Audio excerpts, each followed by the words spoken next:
doctors. Thank you for tuning in to Dr. M Talks. तो आज की video में हम बात करने वाले हैं किस तरह से आप 15 डेज़ में अच्छी प्रिपरेशन करके एमडी कैट 2023 के एग्ज़ाम में 190 अबव मार्क्स हासिल कर सकते हैं।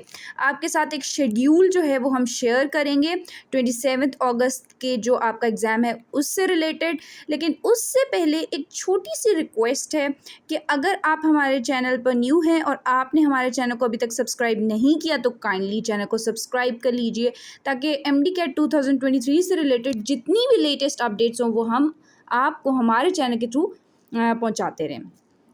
तो सबसे पहले बात करते हैं 15 डेज़ प्रिपरेशन किस तरह से आपने करनी है। बाज़ दफ़ा ऐसा होता है कि बच्चे जो है वो उन्होंने पूरा साल जो है जितना उनको 3 महीने जितना भी टाइम उन्हें मिला होता है for the preparation of MD CAT उसमें अच्छी तैयारी करते हैं, लेकिन लास्ट जो 15 डेज़ लास्ट 10 डेज़ होते हैं उनमें अगर वो एक अच्छा सा क्रैश कोर्स ना करें, अच्छे से प्रिपरेशन ना करें तो जो है वो मार्क्स अवेल करने में थोड़ी सी मुश्किल हो रही होती है बच्चों को। तो आज की वीडियो में इंशाल्लाह डिटेल में हम आपको बताएंगे। फ़र्स्ट ऑफ़ ऑल अगर आप देखें स्टूडेंट्स, जो आपका एमसीक्यूज़ डिस्ट्रीब्यूशन होती है for you MD CAT 2023, you know कि केमिस्ट्री के 54 एमसीक्यूज़ होते हैं, बायोलॉजी के 68 एमसीक्यूज़ होते हैं, फिज़िक्स के 54 एमसीक्यूज़ होते हैं, लॉजिकल रीजनिंग के 6 एमसीक्यूज़ होते हैं और जबकि इंग्लिश में आपके 18 एमसीक्यूज़ होते हैं। अब आपने किस तरह से, पहले तो मैं आपको बताऊँगी किस तरह से आपने इन 15 डेज़ में इन सब्जेक्ट्स को कैसे टाइम देना है,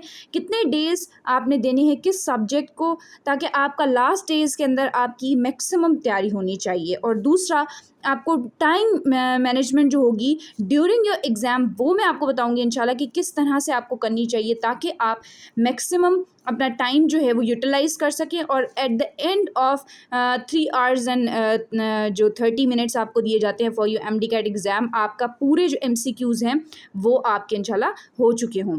तो सबसे पहले अगर देखिए स्टूडेंट्स, हमारे पास जो day to day time table होता है वो क्या बनेगा अगर आप देखें।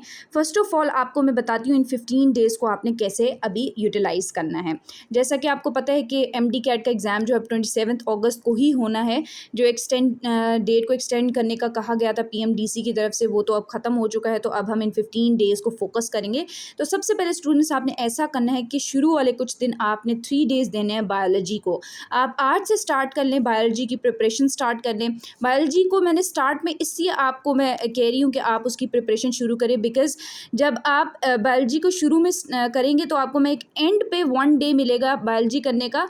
तब तक ये होगा कि आपकी बायोलॉजी जो है वो अच्छी तरह से कवर हो जाएगी। सबसे पहले आपने बायोलॉजी करनी है और इसमें यह है कि इसमें कोई भी इस तरह के फॉर्मूलाज नहीं होते, ना ही कोई इक्वेशंस या इस तरह की चीज़ें याद करनी होती है बायोलॉजी के अंदर कि वो आपको अगर आप नहीं करते एंड वाले डेज़ में तो वो आपको भूलना शुरू हो जाए, इस तरह का नहीं होता। तो इसलिए you have to give 3 days for biology. अभी आज से आप स्टार्ट करें, 3 डेज़ आपने बायोलॉजी के देने हैं, फिर आपने 3 डेज़ देने हैं केमिस्ट्री को।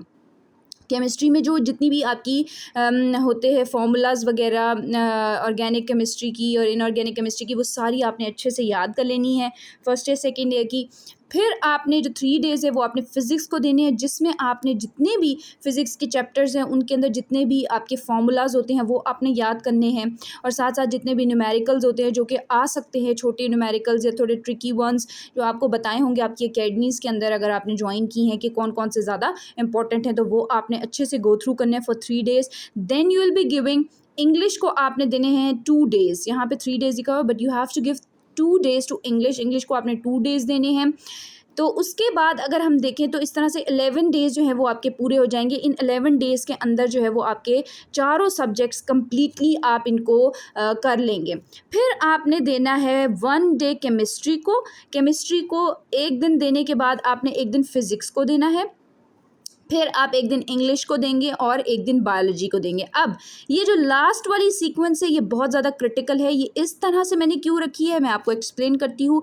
सबसे इंपॉर्टेंट बात ये है कि जो लास्ट बिल्कुल एंड वाला डे उसमें बायोलॉजी को मैंने इसलिए रखा है कि लास्ट डे में इंसान को बहुत ज़्यादा प्रेशर फील हो रहा होता है, थोड़ी नर्वसनेस एंजाइटी हो रही होती है बिकॉज कि मैं क्योंकि इस पूरे प्रोसीजर से गुजर चुकी हूँ तो आई नो कि लास्ट डे में किस तरह का इंसान को प्रेशर फेस करना पड़ रहा होता है और तब इतना सही आप नहीं पढ़ पा रहे होते बिकॉज ऑफ दैट एंजाइटी। थी। तो आप अगर बायोलॉजी करेंगे तो बायोलॉजी इज़ लाइक कि आपको वैसे ऑलरेडी सारा कुछ पता होगा, तो आप बायोलॉजी को जस्ट लाइन्स को गो थ्रू करते जाएंगे तो ईजिली बायोलॉजी कवर हो जाएगी। और उससे पहले इंग्लिश को क्यों रखा है, क्योंकि इंग्लिश जो है वो उसमें भी इतना ज़्यादा कोई आपको टेक्निकल चीज़ें नहीं होती और आपने ऑलरेडी वोकैबुलरी और ये चीज़ें आपने ऑलरेडी की होंगी। तो जो इंग्लिश करते हुए आपका थोड़ा टाइम बच जाता है वो आप यूटिलाइज़ कर सकते हो फॉर बायोलॉजी, दोबारा से बायोलॉजी पढ़ने के लिए, या फिर दोबारा जो आपका फिजिक्स और केमिस्ट्री का कोई पोर्शन रह गया तो आप उसके लिए भी यूटिलाइज़ कर सकते हो। और फिजिक्स और केमिस्ट्री को मैंने पहले इसलिए रखा है क्योंकि जो आपके एग्ज़ाम से 3-4 दिन पहले होता है टाइम, उसमें आप बहुत एक्टिव होते हो, आप अच्छे से जो है वो कर सकते हो जो भी आप कर रहे हो। और केमिस्ट्री में देयर आर इक्वेशंस, वहाँ पे फार्मूलाज होते हैं, स्ट्रक्चर्स होते हैं, इस तरह की चीज़ें, टेक्निकलिटीज़ होती हैं। और इसी तरह से फिजिक्स में भी सेम न्यूमेरिकल्स और इस तरह की चीज़ें होती हैं। तो इसलिए मैंने इनको 3-4 दिन पहले रखा है। अब अगर आप इस शेड्यूल को फॉलो करते हो तो विद इन 15 डेज़ आपकी एक बहुत अच्छी प्रिपरेशन जो है वो हो सकती है। लेकिन अगर आपको ये सूटेबल नहीं लग रहा तो आपको जिस तरह से भी आपके अकॉर्डिंगली सूटेबल लगता है तो गो फॉर इट। उसके अलावा अगर टाइम मैनेजमेंट की बात करें, it is very critical, very important. बहुत दफ़ा मैंने ऐसे देखा है बच्चों को कि उनसे टाइम मैनेजमेंट जो है वो नहीं हो रही होती। एंड टाइम मैनेजमेंट जो है उसके लिए मैं आपको एक छोटी सी ट्रिक बताना चाहती हूँ। फर्स्ट ऑफ ऑल ये कि टाइम मैनेजमेंट के लिए आपने ना घर पर ही जाने से पहले आप अभी एंट्री टेस्ट के लिए आप 8 से बेशक आप 2-3 दफ़ा ऐसे करें कि आप स्टॉप वॉच यूज़ करें, या आप जो आपके घर में क्लॉक है उस पे आप टाइम सेट करेंगे। और आपने 2-3 अपने जो पूरे एमडी कैट के पास्ट पेपर्स हैं उनको करना है और इस तरह से टाइम मैनेजमेंट करनी है जिस तरह की मैं आपको बता रही हूँ। सबसे पहले आपने जब पेपर सॉल्व करना है, you have to solve biology का पोर्शन। क्योंकि बायोलॉजी का पोर्शन जब आप सॉल्व करते हो शुरू में, तो बायोलॉजी का एक तो यहाँ पे एमसीक्यूज़ बहुत ज़्यादा होते हैं, 68 एमसीक्यूज़ होते हैं और जो कि बिल्कुल स्टेटमेंट्स होती हैं, ईजिली आप जल्दी से उन्हें कर सकते हो। तो आपने बायोलॉजी सबसे पहले करना है जब आप एग्जाम देने जाओगे। And for biology you will be giving it 1 hour and 8 minutes या फिर 68 मिनट्स, जितने इसके एमसीक्यूज होते हैं उतना ही आपने टाइम बायोलॉजी को देना है। जो क्वेश्चंस आपको मुश्किल लग रहे हो आप उनको उस टाइम पे छोड़ दें। 1, 2, 3 जितने भी आपको थोड़े से डिफ़िकल्ट लग रहे हैं, आप कंफ्यूज्ड हो, आप उनको छोड़ सकते हो, स्किप कर सकते हो जो एंड पे आपको टाइम मिलेगा उसके लिए। फिर आपने करनी है केमिस्ट्री को। केमिस्ट्री के 54 एमसीक्यूज़ होते हैं, आपने केमिस्ट्री को 54 मिनट्स देने हैं। केमिस्ट्री में भी ऐसे होता है कि बास क्वेश्चंस बहुत सिंपल से होते हैं, तो you just tick it out कि ये होगा ये होगा। कुछ ट्रिकी होते हैं, तो वो जो कुछ ट्रिकी वंस होते हैं आपने उन पर थोड़ा ज़्यादा टाइम लगा देना है और उन पर जो आप ज़्यादा टाइम लगाएंगे, जो सिंपल आपने किया उनमें वो जो है वो टाइम कंपनसेट हो जाएगा। फिर आपने करना है फिजिक्स का पोर्शन। अब फिजिक्स जो होता है इसके भी 54 एमसीक्यूज होते हैं and you have to give 54 minutes for your physics portion. और फिजिक्स में ऐसे होते हैं कि कुछ जो है वो लेंथी न्यूमेरिकल्स होते हैं, उन पर थोड़ा टाइम लग जाता है, लेकिन कुछ सिंपल स्टेटमेंट्स भी आती हैं जिसमें आपसे यूनिट्स पूछे होते हैं। इस तरह से सिंपल चीज़ें भी कुछ आ जाती हैं, तो आप इस तरह से फिजिक्स का टाइम भी कंपनसेट हो जाता है। और आपने अपनी प्रैक्टिस करनी है कि आप जितना टाइम मैं आपको बता रही हूँ इतने टाइम में आपने ये पोर्शंस कंप्लीट कर लेने हैं। फिर आपने इंग्लिश की तरफ जाना है। इंग्लिश और लॉजिकल रीजनिंग को आपने 24 मिनट्स देने हैं। ये 24 मिनट्स में होते भी 24 एमसीक्यूज़ हैं। जब आप ये 24 मिनट्स में 24 एमसीक्यूज़ कर लेंगे, फिर आपके पास जो है वो 10 मिनट्स रहते होंगे जिसमें आपने जितने भी क्वेश्चंस आपने बीच बीच में डिफ़िकल्ट छोड़े थे कि वो मैं एंड पे सोच के उनको टिक करूँगा, तो वो आपने questions in those last 10 minutes आपने करने हैं।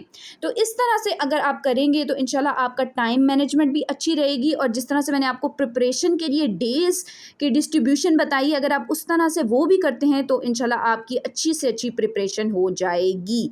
अब इस दुआ के साथ इंशाल्लाह आपका एमडी कैट 2023 का एग्ज़ाम बहुत अच्छा हो और आपका डिज़ायर्ड मेडिकल कॉलेज है उसमें एडमिशन हो। इस वीडियो को यहीं पे मैं एंड करती हूँ।